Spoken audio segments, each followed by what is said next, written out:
इस जगत में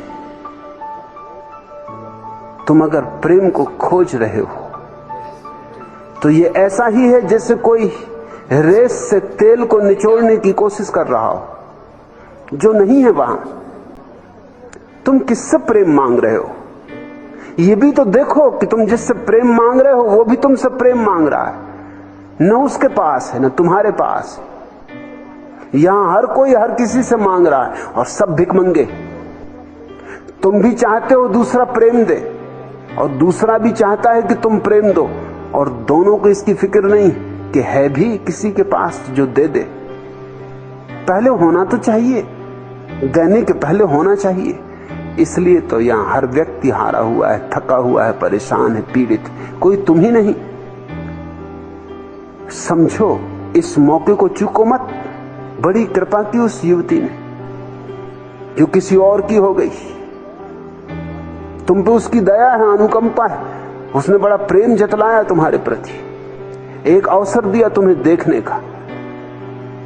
तुम मांग रहे थे प्रेम, मगर तुम्हारे पास है। जिसके पास है वह मांगता नहीं, वह देता है। और जिसके पास नहीं है वो मांगता है। और किससे मांग रहे हो?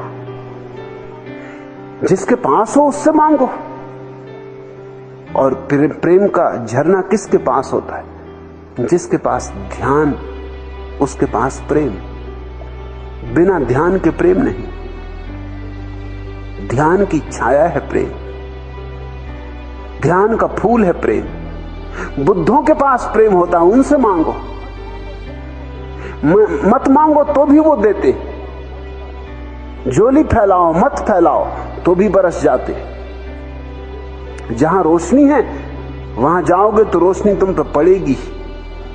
तुम्हारे मांगने न मांगने का सवाल नहीं। फूल खिलेगा, उसके पास से गुजरोगे, गंध मिलेगी।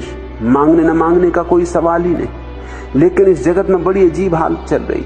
भिखमंगे भिखमंगों के सामने भिक्षा पात्र लिए खड़े कि कुछ दे दो बाबा, कुछ मिल जाए।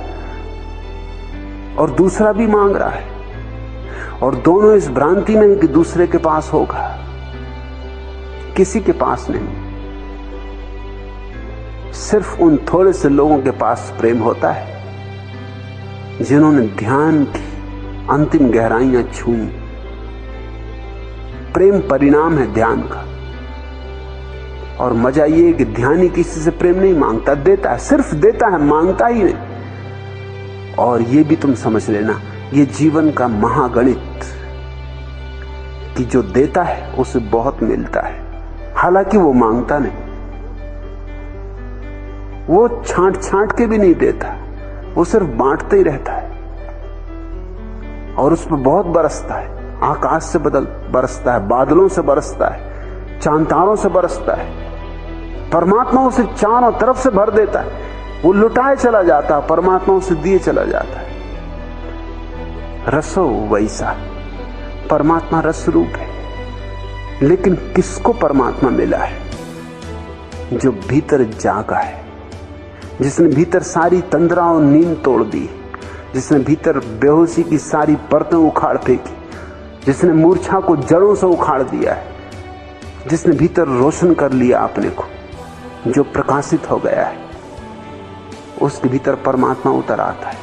रस की धार बह जाती। नगेंद्र, तुम जिस ढंग से सोच रहे हो उसका तो अंतिम परिणाम आत्महत्या है।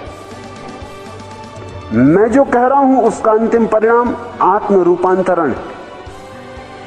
और इसको भी तुमसे कह दूं कि आत्महत्या के क्षण में आत्म रूपांतरण की संभावना है।